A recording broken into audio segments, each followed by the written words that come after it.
Yeah, I remember, Tim Lotzenheiser? He was doing a session with me and Bob Reynolds and Arnold Gabriel, and it was down at Disney Honors. And he threw us a softball because they have an open session with the kids there. There's like 800 kids there, and 3 of us are on stage. So he says, guys, what would you rather have? Good talented student with a really great attitude, or the great talented student with a bad attitude? Which would you rather have? And of course, I'm first. And I say, I would like to have the good, talented student with a great attitude. And I turned to Bob Reynolds, and Bob says, give me the great talent, and I'll change the attitude. I mean, and I'm thinking, oh my God, why? Of course, it's so simple. But he was at a point in his life, because this was probably 15 years ago, that he could do that, and I've seen it happen, and that's what I try to do, because we have great talent here. But sometimes it's tough because these kids come here and they've won everything in their life, and all of a sudden, everybody's on the same level again.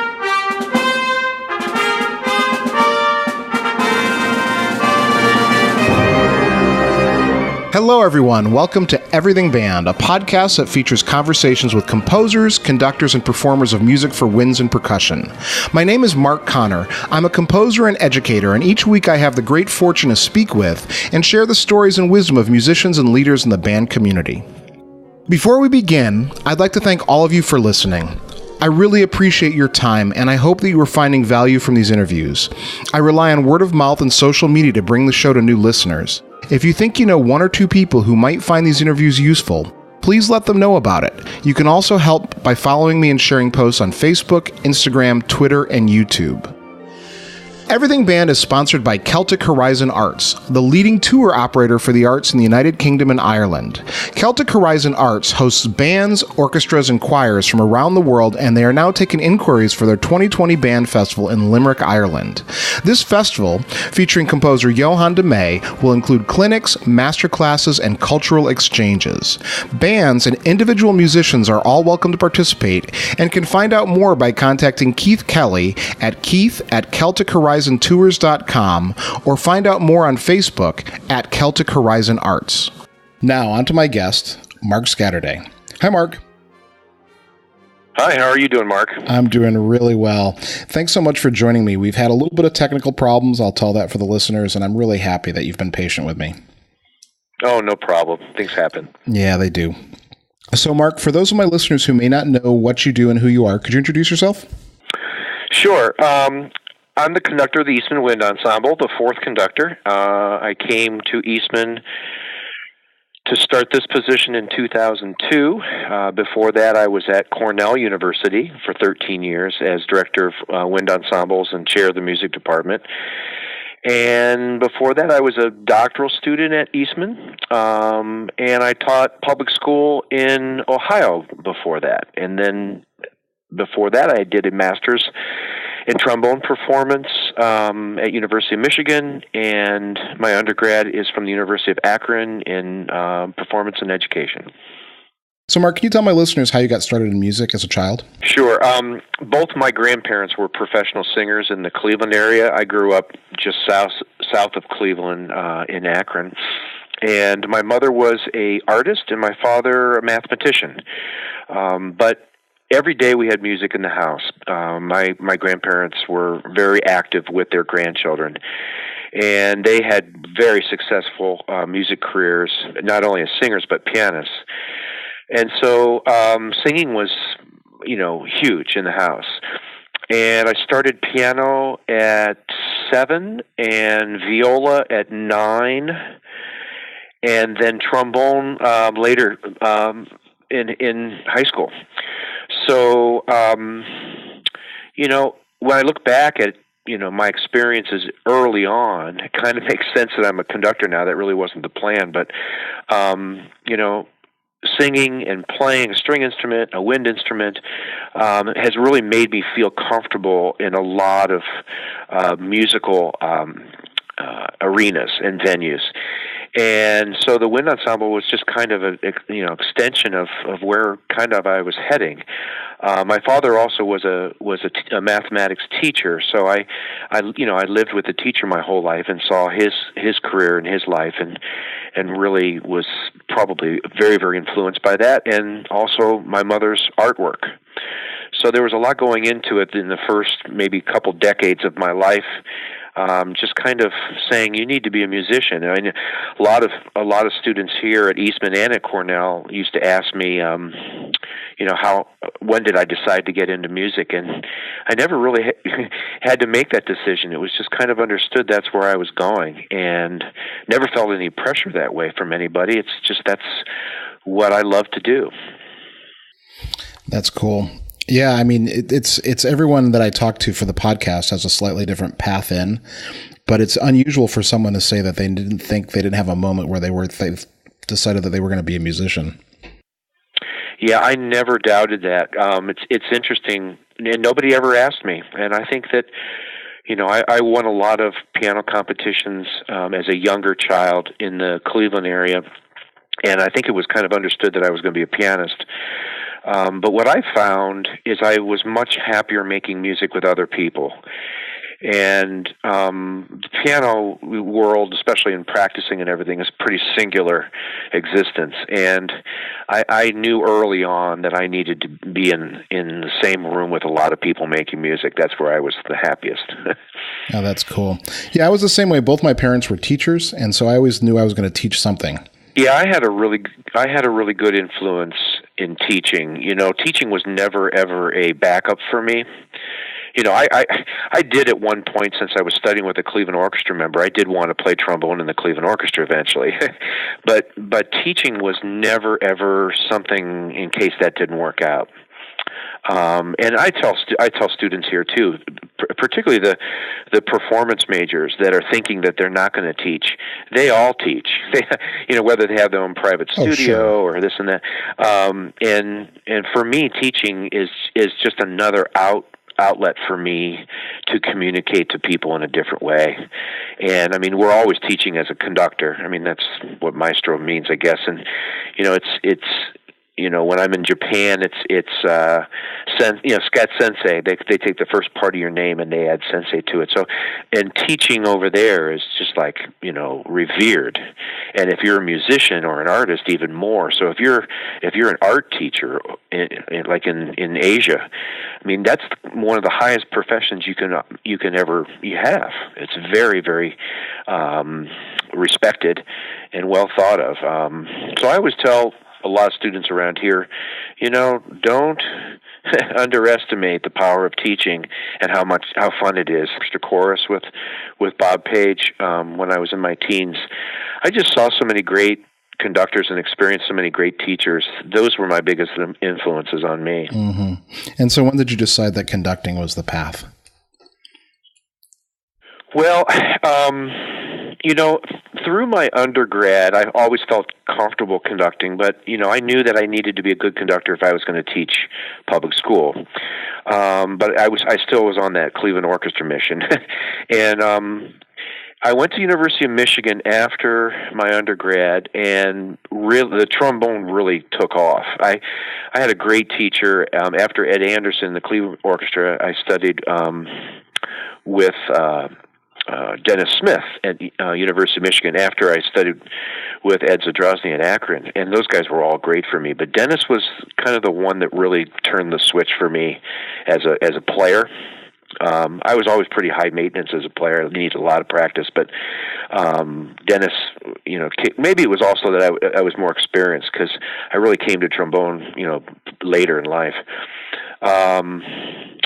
But at Michigan, I took all the conducting classes, and it really was the trinity at Michigan at the time in conductors. It was Bob Reynolds, Carl St. Clair, and Gustav Meyer. This was in the early '80s, and if you can't be turned on by that, you're not paying attention. And I was probably the only non-conductor in all the graduate conducting classes. But I was so interested in that, and I did a lot of conducting workshops where I played in ensembles and watched other conductors work with conductors. Like I said, the big influence was Cleveland Orchestra Chorus, where I was singing for Mazel and Tenstedt, and just the great conductors of that time.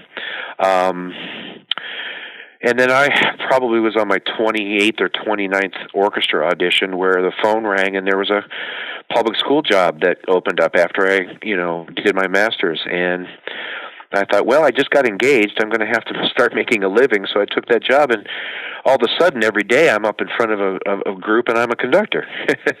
and I was very, very fortunate. I had unbelievable kids in Ohio, and great programs. So I got to do really wonderful rep, and which challenged me as a conductor. I felt that every time I was on the podium, I was actually working for myself too. I was getting my ensemble better, but I also had to be better as a conductor.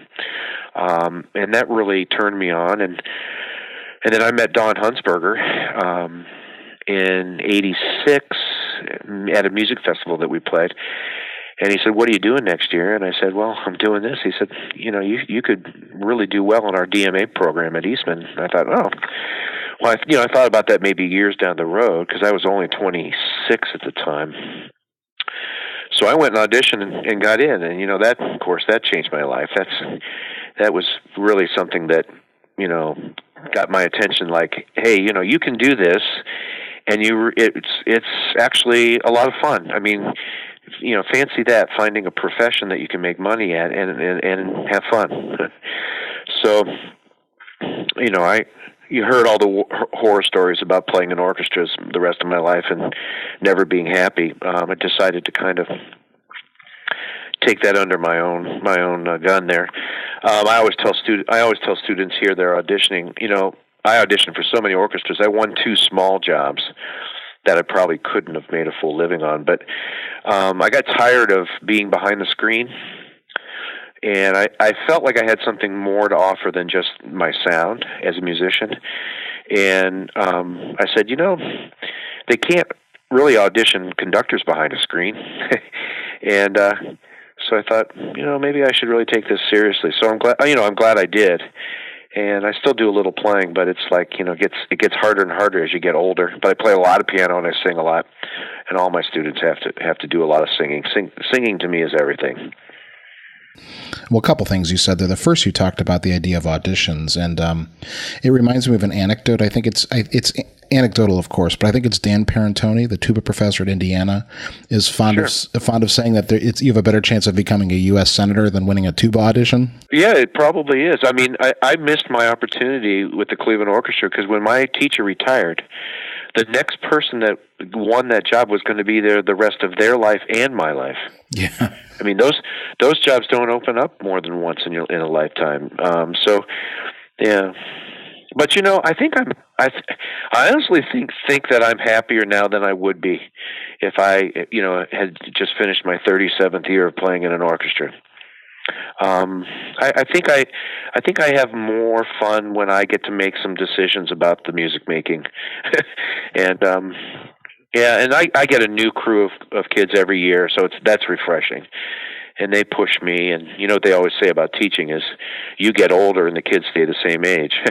That's the big challenge, because that gap keeps getting bigger. But if you really work at trying to keep that gap small, like really keep yourself young and energetic and really up on what's happening, it's harder and harder now. You'd think it'd be easier with social media, but it's actually harder because there's too much going on now. But I enjoy getting a new group every year. In fact, I don't know if you know what we do here at Eastman, but I have 2 wind ensembles, and every 3 weeks I get another 2 wind ensembles. They change every 3 weeks. I get a new personnel, and that happens 16 times a year. So every 3 weeks I've got a new crew, and it's refreshing. It can be frustrating because it's nice to kind of build some momentum with the same group, but it's great because the students get to play in the wind ensemble and orchestra and opera and new music and chamber music, so they're all over the place. They're not stuck in one ensemble for the whole year or semester. Right. Do students come back in and out as the years go by? They do. I would imagine if you took the a clarinet player, out of the 16 concerts I would do in the year, they probably would play at least 4 with me. I see. So yeah. How do you juggle literature?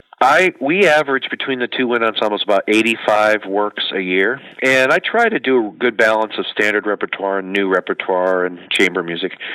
The one thing that's hard is to track what kids have played what. And so after about 5 years of trying to do that, I gave up. And I just program, and a lot of the works like, Hindemith Symphony or Symphonies of Wind Instruments or Music for Prague or Grand Partita, those are going to be in a 3 or 4 year cycle. So it's possible that a student might play the same piece with me twice. But I guarantee you that student's going to be in a very different place in their life when they play it again the second time, if it happens. But it's very possible that a student plays the whole first suite with me in wind orchestra their freshman year, and then maybe they play it on tour with me their junior year, that kind of thing. But the great works, you never get tired of playing, and it's like I tell the kids, you're going to be lucky if you play Beethoven 25 times in your life, so get used to it, Yeah, exactly. You're going to be lucky to do it that many times. That's right. Yeah. That's a good point. I hadn't thought about it in those terms.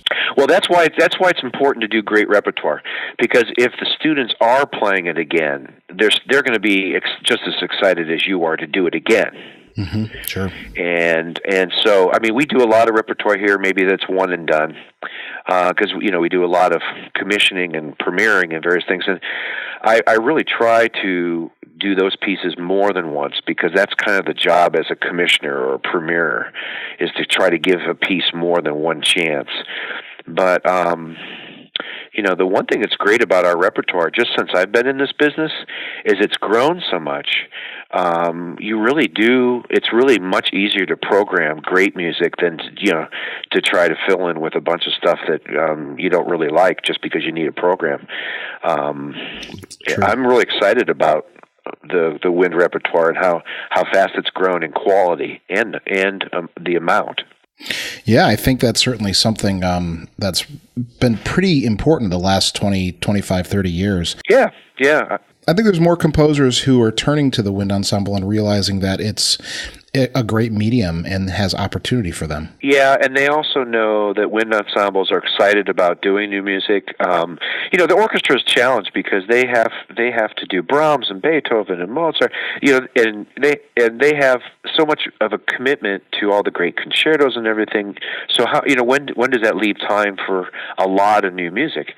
But with the wind ensemble, we have room for that more and more, and we also give it a lot of rehearsals. In the professional orchestra world, a new piece is probably just going to get one rehearsal and a dress. Mm-hmm. And the way we just did a premiere of Andre Previn's a couple years ago, and he came for the premiere and everything, and he said he couldn't believe how polished the performance was. He says usually the premieres are still pretty kind of, raw and shaky because, they're not able to give a lot of time. And I said, well, that's really the advantage of the wind ensemble, is that we don't have all these symphonies that are 90 minutes long that we have to rehearse along with other things. We have time to give these works what they need.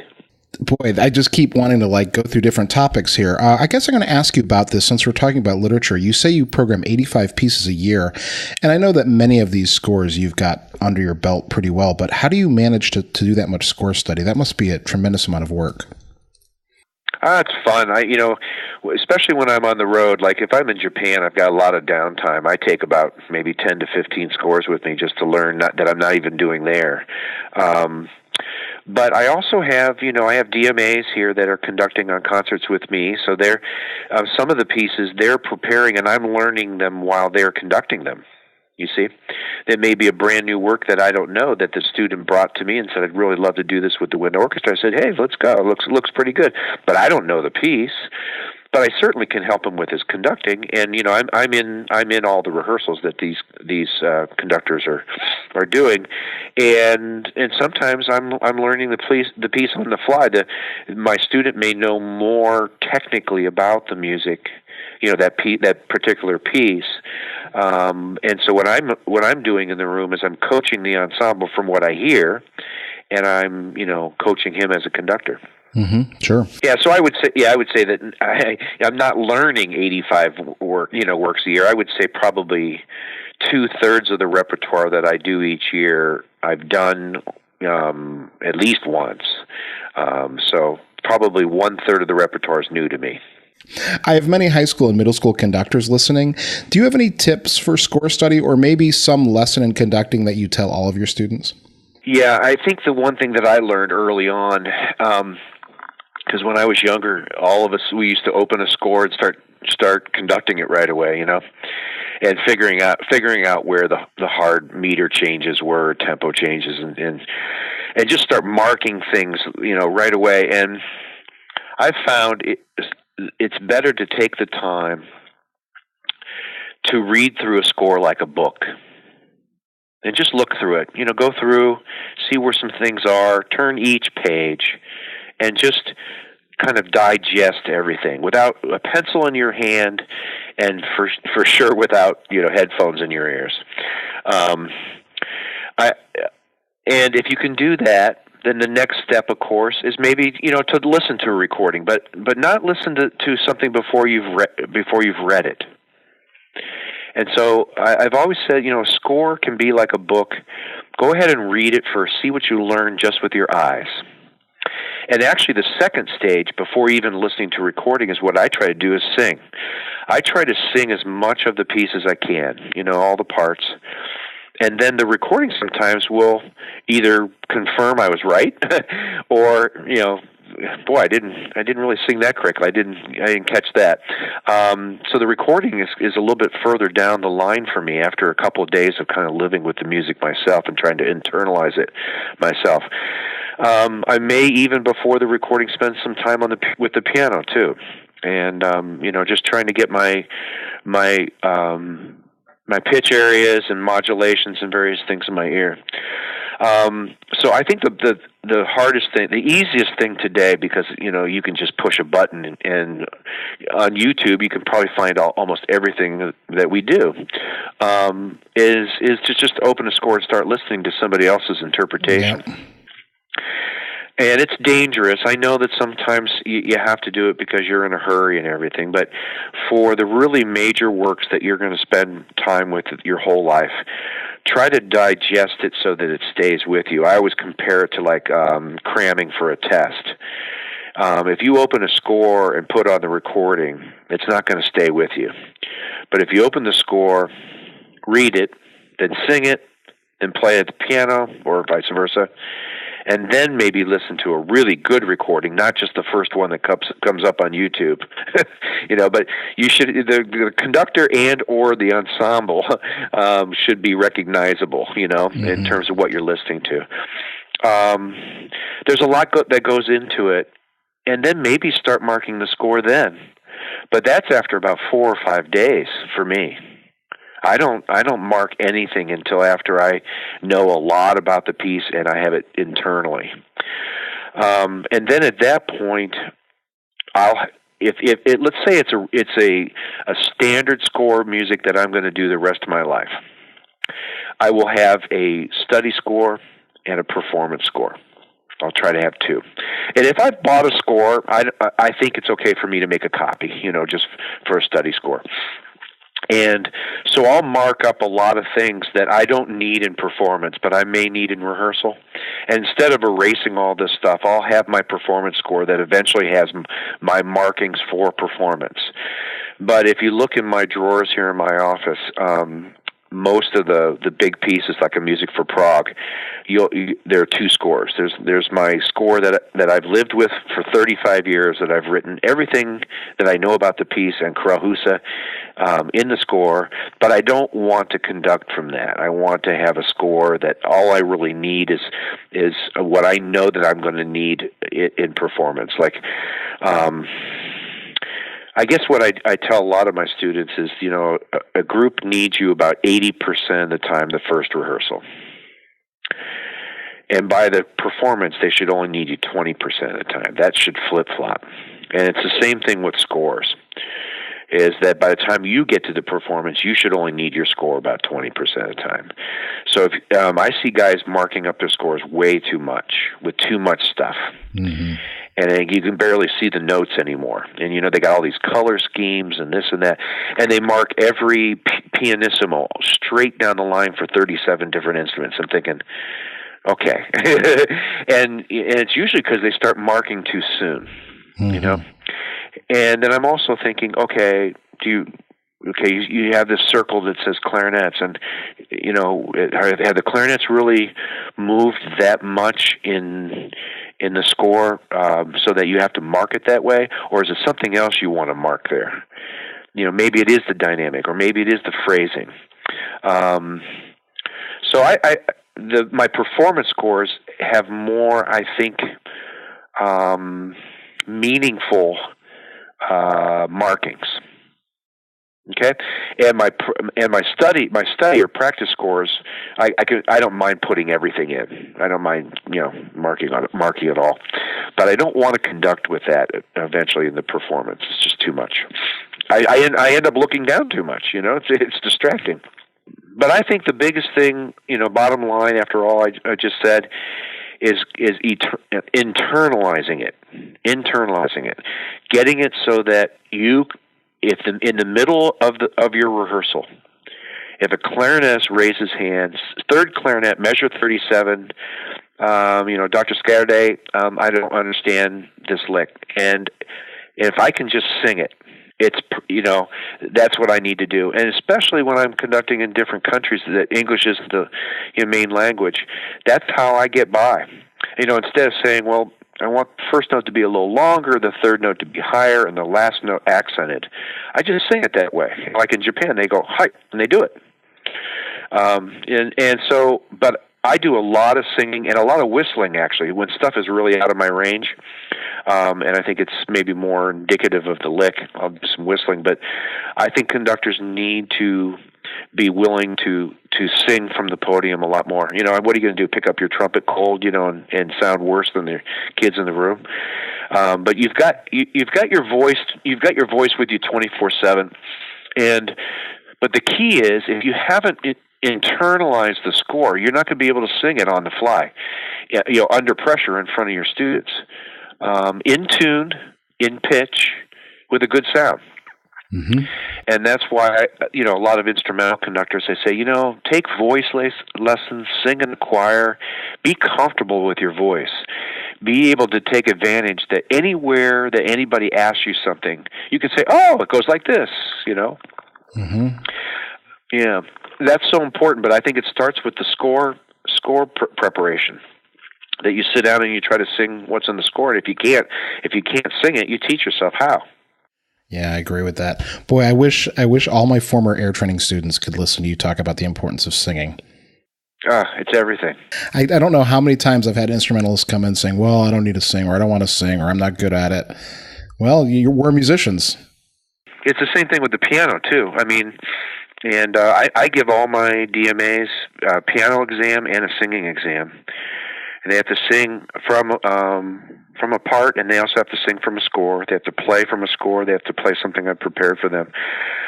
This goes back to what I first told you at the beginning today. It's obviously my background that singing and playing the piano were huge when I was a kid, and it's just something I thought everybody did. Because we never watched TV or anything. We would sing. Mm-hmm. Yeah, no question. I'm an adult learned pianist, so I'm functional as a teacher.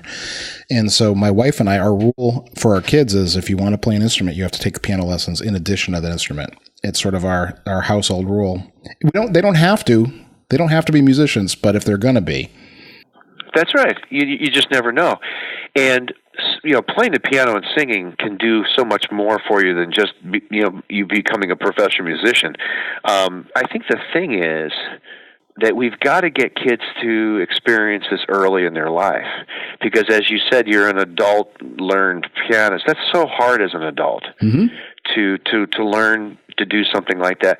And it's funny because I talk to people and they say, well, kids have a very small attention span. How do they learn easier and faster than we do?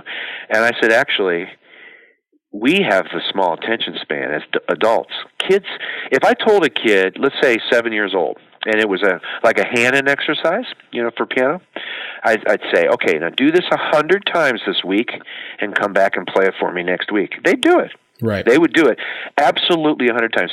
You and I would do it 10 times and we think, we got it. I want to ask you, you mentioned that you met Don Hunsberger in 86 as a band director. What were you doing when you met him, and had you known him previously? I had never met him before, but that's right when Carnival came out with Wynton Marsalis. Yeah, oh, sure. And I met him at a music festival in Toronto, and I went up to him and just, told him how much I loved Carnival and everything, and he had heard my group there, and which we actually, the group I took up there actually played the entire Hindemith Symphony, which is like, it was kind of bizarre, but they played it pretty well. This was a group from Worcester, Ohio, which is still probably one of the finest music programs in Ohio. And, I think that he thought, I had something to say, and that's why he mentioned, about an opening. But, he and I have so much in common. He's also a trombonist, and he's a Remington student, and I was second-generation Remington because Ed Anderson studied with Remington. And, just a lot of things that about the two of us, we just hit it off. It was pretty amazing, and I felt that, especially with his teaching, which is kind of hands off, it was kind of like mentoring rather than teaching.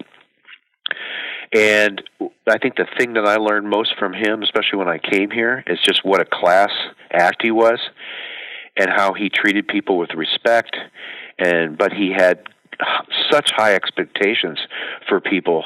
If they met him halfway, they were on the right track. And a really wonderful guy. He's actually doing a conducting workshop with me starting this Saturday here with the Rochester Philharmonic. We have some young conductors coming in that Don and I are going to be working with, and the Rochester Philharmonic wind sections could be playing for them. I asked that, the question about your meeting with Don, because around my house, my wife and I have a saying that the harder we work, the luckier we get. And, so much of professional careers and our paths are decided somewhat serendipitously, but we put ourselves in the position to succeed. I was wondering if maybe you could talk about that. Yeah, I kind of like that. The harder you work, the luckier you are. And, I don't mind being lucky. Right. A lot of people say, I'd rather be lucky than good because good takes too much practice. I think what you have to do, though, you have to balance that in your life. So, so many students here are on the, audition trail, and they come in and play a lot of mock auditions for me. And I talk to them about how it feels behind the screen, what's going on. And I try to slow them down and try to get them into a point where they can, they're really in control of what they can do, and they can be more consistent. And, but there is a little bit of luck involved. Like I said, I got kind of frustrated that I would play really well for an audition and not even make it through the first round. Or I would play kind of average and I'd make the finals, And it can be frustrating, but I think if you really prepare well and you've got good instruction and you play for a lot of really smart people that can give you a lot of good feedback, not just one person, but a lot of people, then I think eventually the luck can kick in.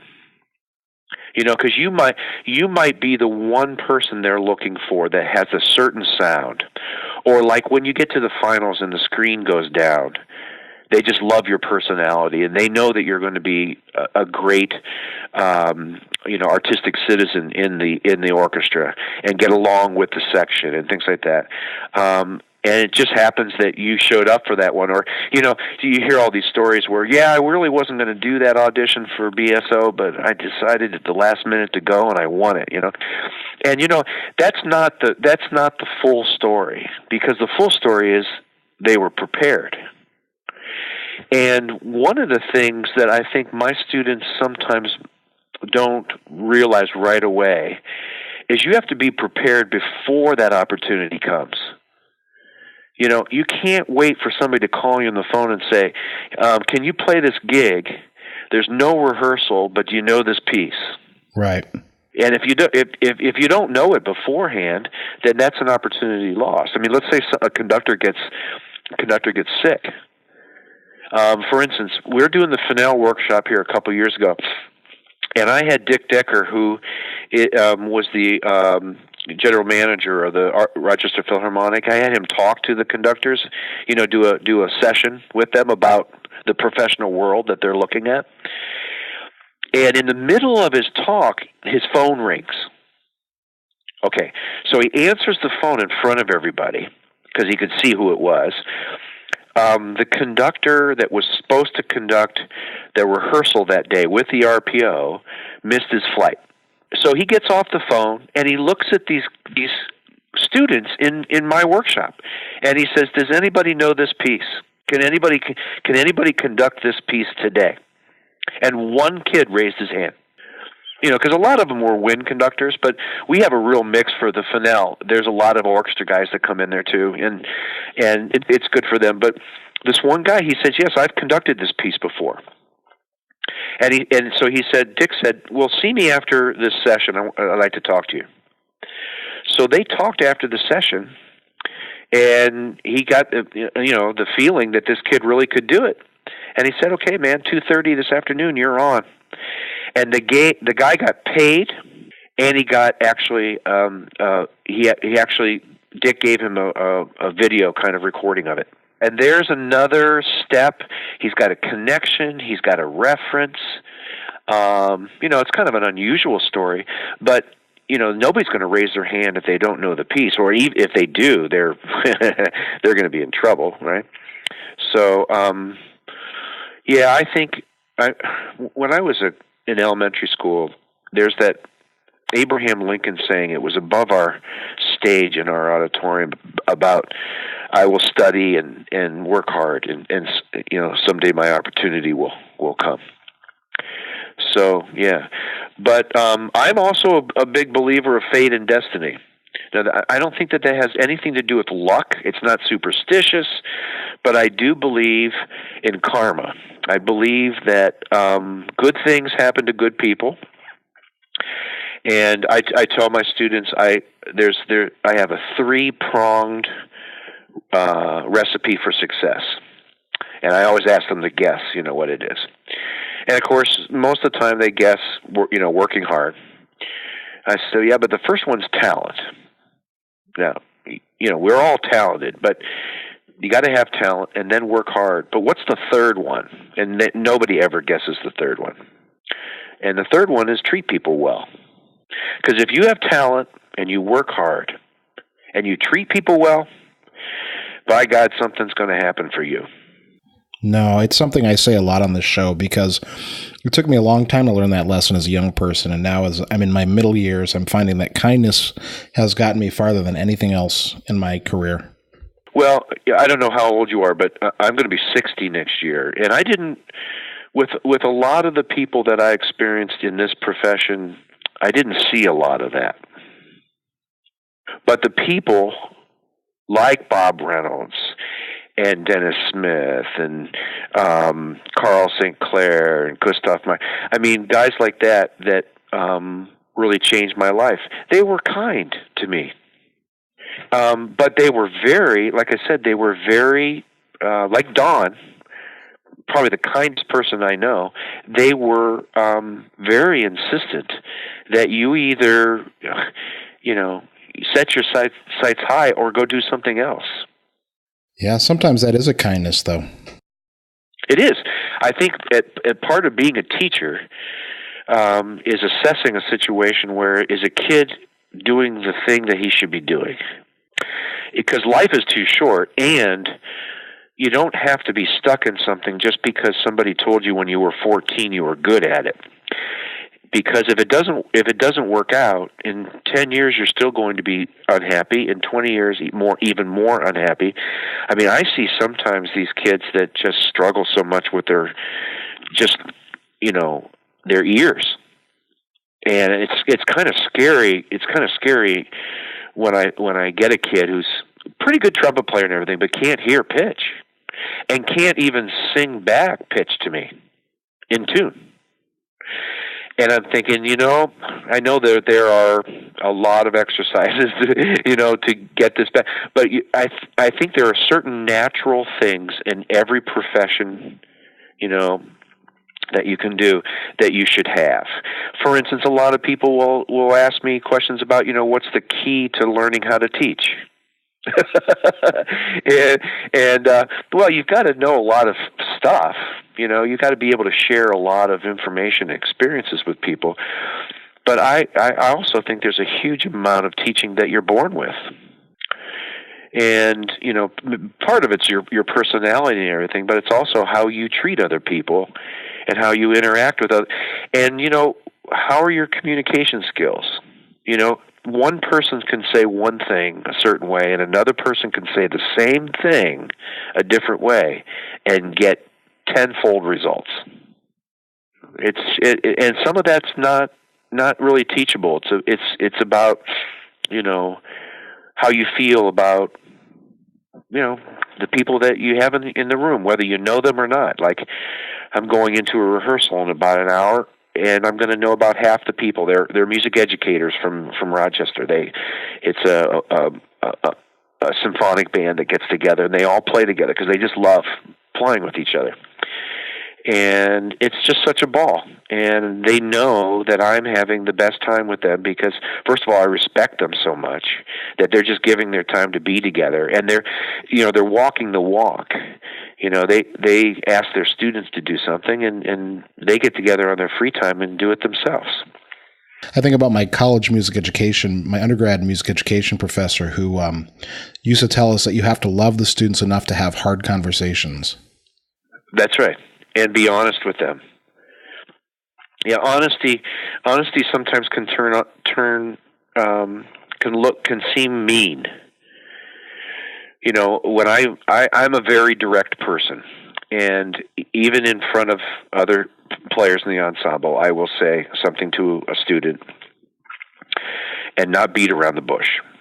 Okay, and at first, I think the freshmen and sophomores, they think, wow, this guy's mean, But if you're here long enough, I think the students will agree that they figure me out.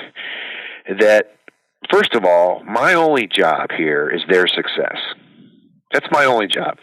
So, Mark, as the conductor of the Eastman Wind Ensemble, from my perspective as someone in the field, you're at one of those places that's sort of like the keeper of the flame, if you will. What do you think the importance of the Eastman Wind Ensemble is in that idea of preserving that quality, that tradition? Yeah, no, I appreciate how you put it.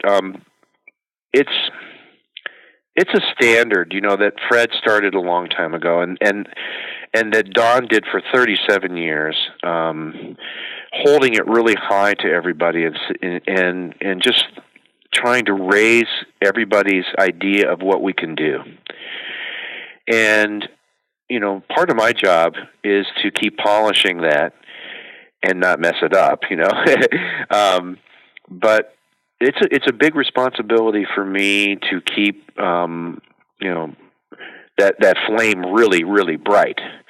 The one thing that's different nowadays, though, is that there are a lot of really great wind ensembles around the world, particularly in the United States, and they're my friends and colleagues doing this, and they have gone through what I've gone through in the last 35 years on how to get their ensemble there.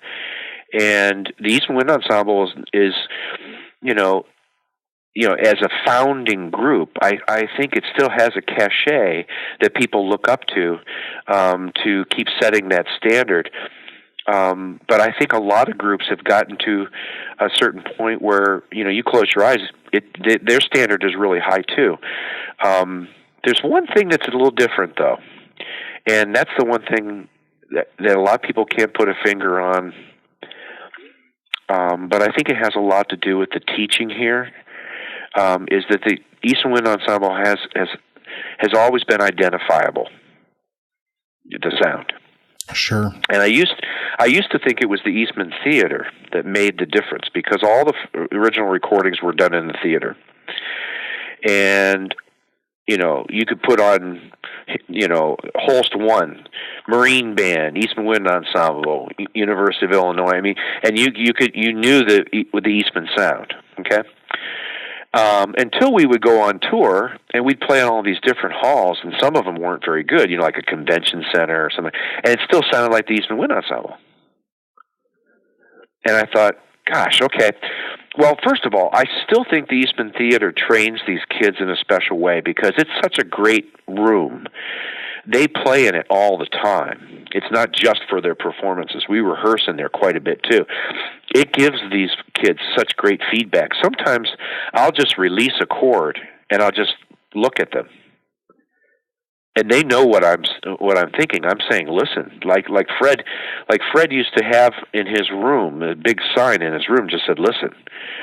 But I don't even have to say anything when it's really in tune or out of tune. Oh, yeah. It's perfect feedback for them. But I also think that they get unbelievable teaching from their teachers here. And one of the keys also is our great chamber music program. So, a wind ensemble is a large chamber ensemble. It's a one on a part group. There are a lot of wind ensembles that, call themselves wind ensembles, but they're really kind of small bands. And that's okay. But, we have one on a part, and we rotate every section and change personnel every 3 weeks, 2.5 to 3 weeks. And so we try to keep that true wind ensemble vision that Fred had and that Don developed. And I think that that's really important for people to know that we're still doing it.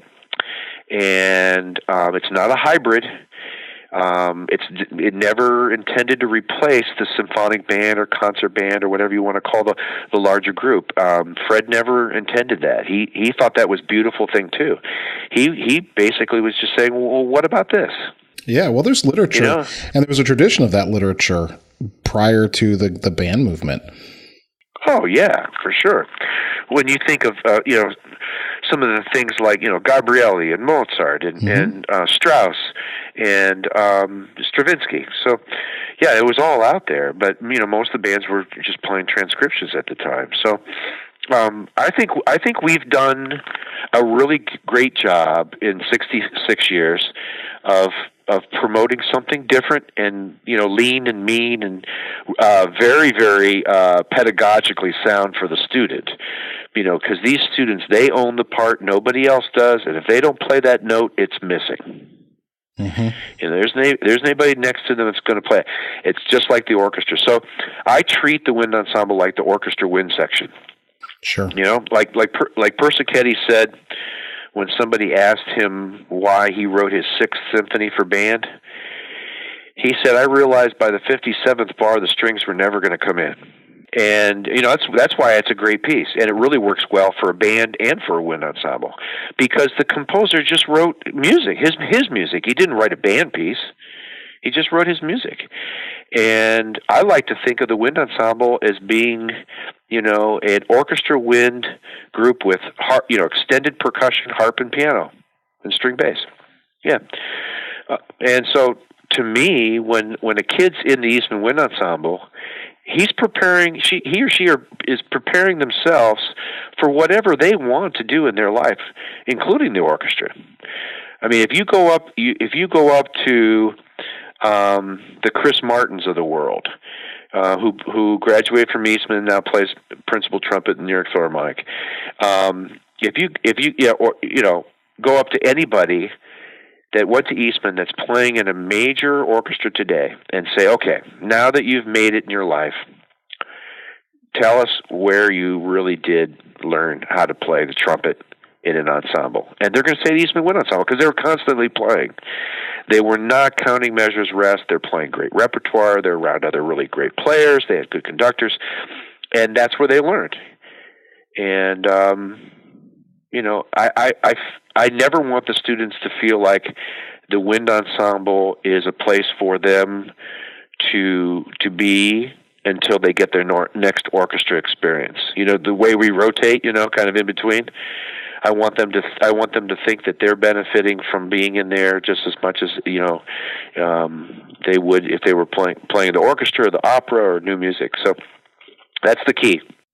Before I get to my final questions, I'd like to thank you all for listening and to invite you to check out my music at markjconner.com. I'd also like to let you know that there's some exciting news right around the corner and to watch this space. Now, back to the episode. Where do you draw the line between healthy and unhealthy competition in music? Oh, yeah, a little competition is fine. When I was at Worcester, we used to play all the band competitions, but I said we'll play, but how about if we just play during the scoring after everybody competes, and we'll just be the entertainment while the judges are scoring all the groups. Because I always knew that my group was going to be really good at entertaining everything, but I didn't want to get into that core style, even though I marched Blue Coats when I was younger, but I never thought that was a really great thing to have one show, just do a little bit of music and do it, 25 times. I remember we did 7 new programs every year for marching band because we had 7 home games, and in my contract it said I had to do a new show every home game. So you really can't do competitions that way, but it was more fun actually to go and do kind of the psychological competing. It wasn't necessarily about a trophy or we won.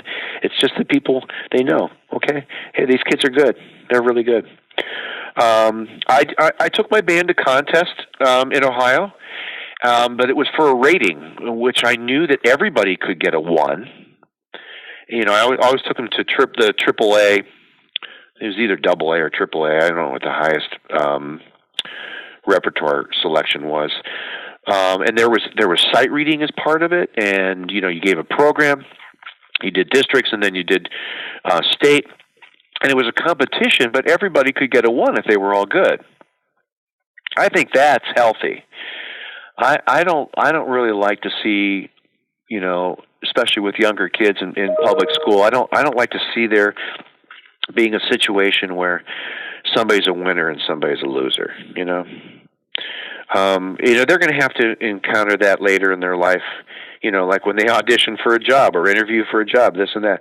And I just don't think it needs to be as much in music as we have it today. I don't think that should be a reason why a kid plays in band because he needs that competition. In writing, I think it can be understood whether it's good or not.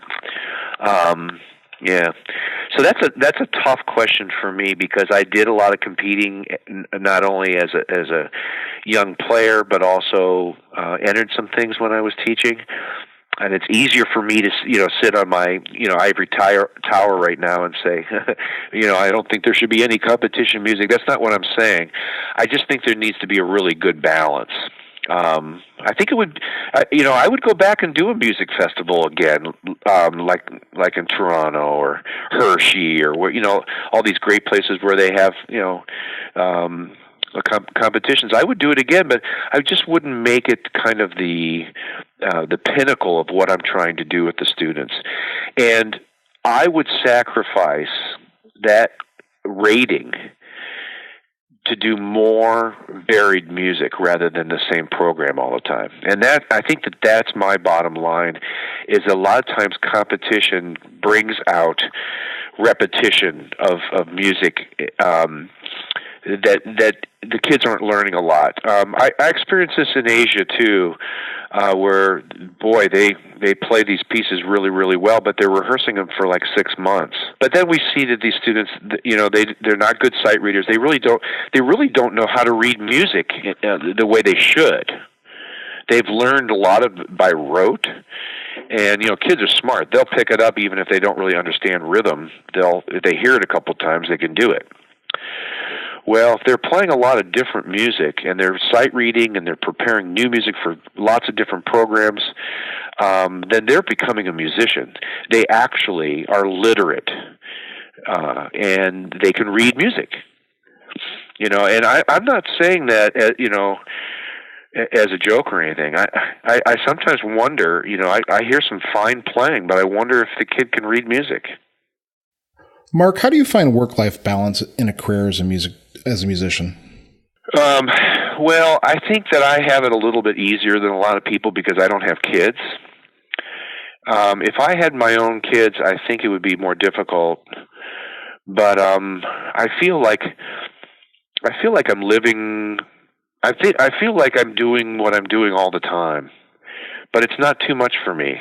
I do have something that I do to get me away from music, which is golf. I'm a golfer, and I have a lot of friends that aren't in the music business that it's nice to share with. And my wife and I do a lot of traveling and various things, and that's great. But I always wondered how difficult my life would be if I had kids and those responsibilities, and would I have the time that I have, to do all the arranging and guest conducting and various things that I do. That would be a lot more difficult. But I think it's perspective, and I think you have to have a healthy balance. I would say make sure that you've got something that gets you away from what you do so that when you go back to it, you're refreshed.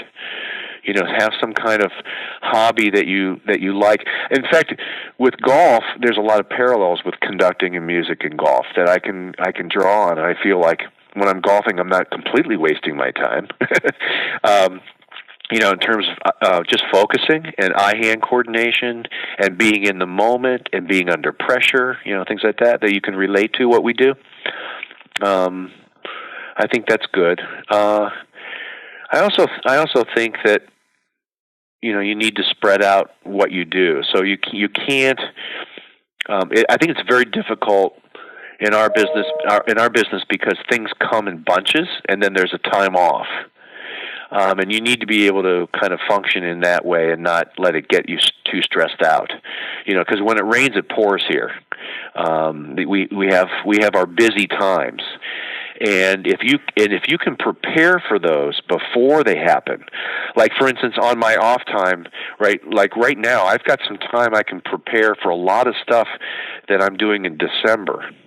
Now, I could wait till Thanksgiving break to do that, but then I'm going to be totally stressed out. But if I get a lot of it done now and maybe just need to kind of pull it back out at Thanksgiving and, refresh it, then I'm balancing my time a lot better. All right, so this is the big question, and the one that is probably, I think, most important, and that is, what are the challenges facing music education or the band world or the wind ensemble community, and how can we best meet them? Well, it's the perfect question, and it's the question that we should always be not struggling with or wrestling with. I think we should always keep talking about it. The problem is, to us, it makes perfect sense why we exist. Of course. Right. Of course there needs to be music. Right. Of course there needs to be music, and of course there needs to be bands. Bands are great. I mean, you don't have to convince anybody in our profession or that plays in a band or an orchestra, sings in a choir, that those things need to be done. It's everybody else. But the problem is, do we really need to convince them, or do we need to just keep sharing? And it's like the Field of Dreams. I think if you really build something cool, people will come. And instead of complaining about all the things now that people do in their lives and how people are busier than they were 50 years ago, it is true when you think about just multimedia and technology and the things that people can do today instead of going to a concert. So this is one of the advantages I have with my golf buddies, is they don't know anything about what I do, but they really appreciate it. First of all, because they know me, and when they come to my concerts, they know how much I love it, so I've got them. They don't even need to understand the music, but they have a personal relationship with me, and they can tell this means a lot to me, so it's important to them. So we need more personal connections with people rather than, well, we have this great concert, you should come. Well, somebody would say, well, Mark, didn't you record that? Didn't Fennell record that piece 50 years ago? And I'll say, well, yeah. And he'll say, well, why shouldn't I sit at home with a beer and listen to that recording? Why should I come downtown to Rochester after I worked all day and I'm tired? Why should I come down to your concert? And I tell him, because something's going to happen. I tell you what, I know exactly what's happening on that recording because it's going to happen every time. But something's going to happen tonight at my concert. You might want to be there. Now I'm hoping it's going to. I'm hoping it's going to be something good, like I don't fall off the stage or something, you know. But that's the one thing we need: are personal connections with people. You know, people like you trying to, you know, get other people to talk about music and airing it on the radio and spreading that word. That's a personal connection that Fennell started here. He used to teach high school band directors their music for contests live on Sunday afternoons on the radio. It's called the Rural Radio Network. And people actually thought that they had a personal connection with Fred. He was talking to them. You know? And I think it's harder today to have that, but we need to keep trying that. I talk to people all the time, and let them know how excited I am about something. And you know, it kind of catches on. But I think we can be our best promoters just by being excited about what we're doing and sharing it with people, rather than putting up a poster and say, "Come to the concert." What advice would you give your younger self, maybe the 18-year-old staring across the dais at the graduation? Take everything slower. All my, and I mean literally, you know, take your time. But all my recordings, probably my first 10 to 15 years, are too fast. You know, when I listen to them now, and I think it's easier now that I'm older. I mean, when I think of turning 50, you know, 9 years ago, that was like the top of this kind of clock. That the other half of my life now, you know, is and I just want to take time with it. You know, like when you turn a timer upside, you know, with sand. I would tell myself just to take more time and enjoy it more. I was pretty anxious about my career and what I was going to do. I knew I could do it. I just had so many chances that it didn't seem it was going to ever pan out, and yet I didn't realize, no, this takes a long time. But once it does, it's a beautiful thing, you know. So just, you know, taking the time, slowing things down, enjoying it more. I say maybe enjoying not knowing. And what I mean by that is, you know, I didn't know what was going to happen in my life. I didn't know who I was going to marry. I didn't know what I was going to do in music, but I knew it would be music, and enjoy that. Right now, my students here are very anxious about that, and I don't blame them, but I try to tell them, if you can embrace that somehow, that you know how talented, you know, trust your talent. That's like what Andre Previn told them when he was here. Trust your talent. And don't let somebody else tell you you can't. But be honest with yourself. Yeah, and if you can somehow embrace the fact that you don't know, but it's probably going to be something pretty good, then just take your time and do your thing. That's great advice. That's terrific advice.